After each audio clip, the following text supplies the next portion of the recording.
It's important to have coordinators to coordinate carers and service users, because you can get on with the actual job of organising things like car parking, booking of the relevant people, briefing the relevant people, getting the people in.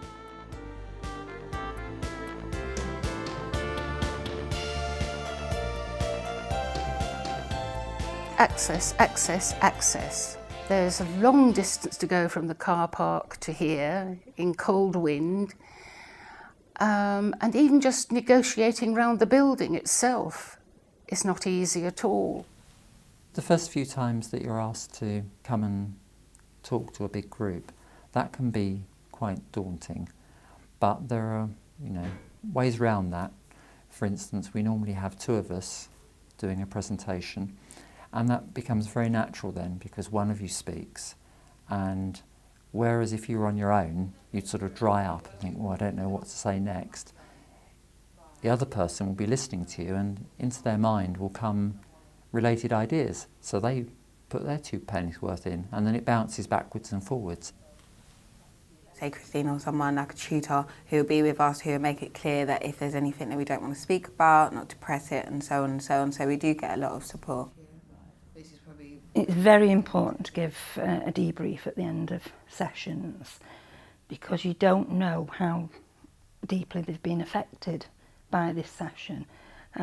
It's bringing up things that perhaps they didn't realise were affecting them. I certainly appreciate when I've been talking about suicide, which involves me talking about the loss of my father, for instance.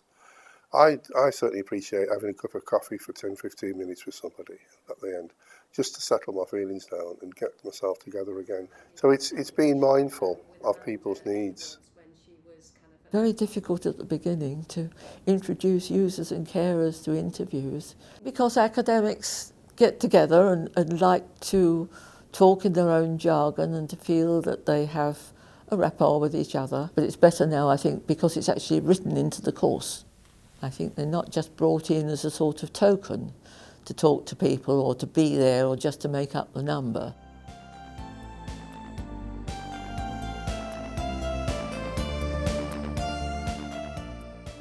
I think the challenges are really based on economics. I think there is very little money available for the development of service user and carer involvement. I think at the moment it's less than £8,000. I don't think that's good enough. I think A, it should be more money, and B, it should be defined over a longer period of time. It's been a struggle to meet the challenge of payments. We had all sorts of problems about, whether they needed to be taxed, whether they were self-employed, issues around. So now they sign their own forms saying that they are responsible for their own money. We can just pay them. So that makes so much more sense to them.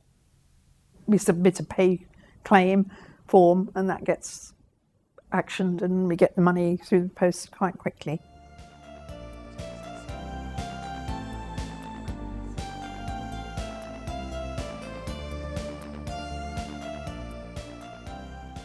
In academia, we make an awful lot of use of things like email, and sometimes, a service user carer might not have access to email. So we have to, we might use a phone or, there's always ways around things, I think. It's about building trust and a relationship with that individual or that group of individuals so that they're being used on an ongoing basis, rather than just because, we've got an event coming up, we need to involve a service user. So it's establishing that relationship. Christine, who's the service user and carer coordinator, will always follow up and phone and see how they are, how they think it went, if they've got any other feedback. You can't rush it, you have to have time. They know what the programme is, what's involved in the programme, when we'll ask them to come in, and they know what to expect once they do come in.